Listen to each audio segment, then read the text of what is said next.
I'm on 47th and Budlong at Vermont Square Park. This is the home of the Rolling 40 Crips.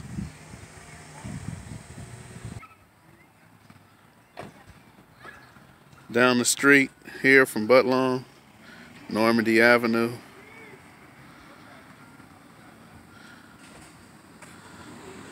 When I go this way, going northbound, Vernon Avenue, going north.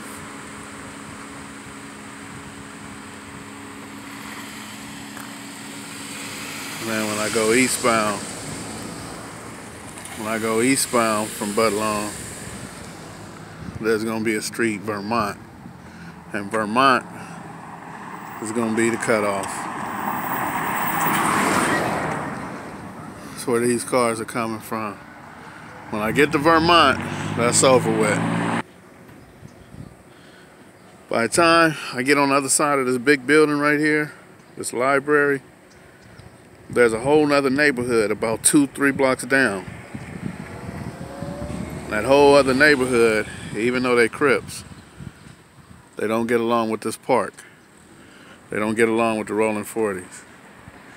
One of my friends, Bozak, was over here about 5 years ago,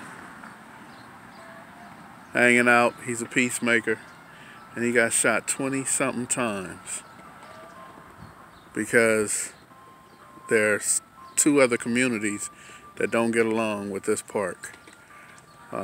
Two other communities on the other side of 50th Street and on the other side of Vermont. So right now, I'm sitting on the porch, Sister Herron's porch, and I could see the park. There was a young girl who was shot. What was it, Memorial Day or something over there when the family was over there? 5 years old. 4-year-old. Shot in the crossfire. Yep. Do you remember when Jermaine Bozak got shot over there? Remember he got shot 20-something times? You know, there have been so many shootings over there, Skipp. I like to tell people, I've had that view since 1980. I saw it change like so many others did. And there's blood in that park the same as it is in too many of our parks of my community. Yes, ma'am. Not just this one. Not just this one. So, yeah. All right. Okay. First of all, tell me your name. What is your name? Well, name's not important. I've been at this so long, I just tell people to call me that lady. That lady? That lady. They call me Mother Herron. I started Sister Herron. I just like to keep it family business because that's what it is. Yes, ma'am. And let me go back to when you started. Oh, God. When you started advocating for people in the community, which one was the first death that you... Go ahead. No, it's historic. Never forget it. It's very significant because the year was 1988.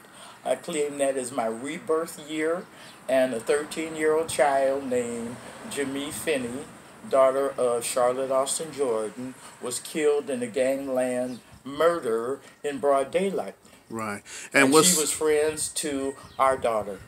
Yes. So you know what's important about that is that people are speaking about it now, about one of the first shootings that the A-Tray gangsters did on the 40 Crips, and it was because of a drug deal went bad, so they went to go shoot up the red car thinking it was those people, and it really wasn't. Yeah.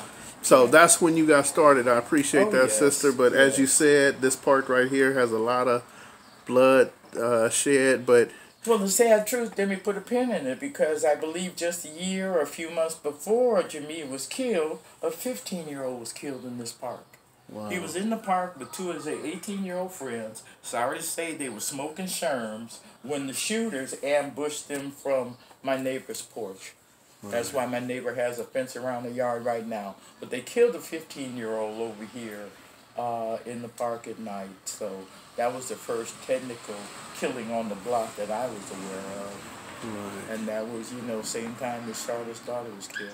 So now, because you've been doing this work, advocating for peace and working with Ceasefire, Gang Talk Radio, and all those other things, how do you feel now that the second day of January 2020?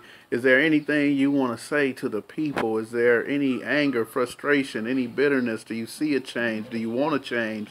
What is it, sister? Well, you know what, Skip? This is hard work. It's been hard work. It's heartbreaking, and certainly in it is anger. And anger is something I've had to control. I really have, because there's nothing funny about murder. There's nothing funny about burying our children. And yeah, folks should be angry. We should be outraged that we don't care enough to step forward and make sure it stops.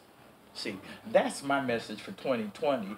When are we going to take responsibility for our own community and the safety and the training of our own children?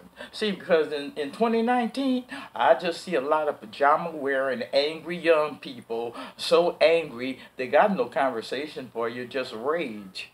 And I just have to ask my old people that I see angry too, because, you know, I can see your bitterness. Can you see mine? Yes.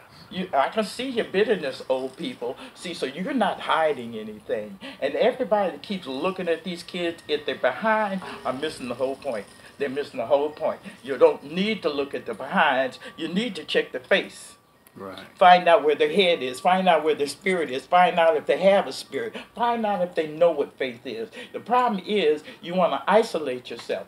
We want to keep ourselves divided. That's the problem that brought me here today. Yes, ma'am. So look, here's what I want to do too.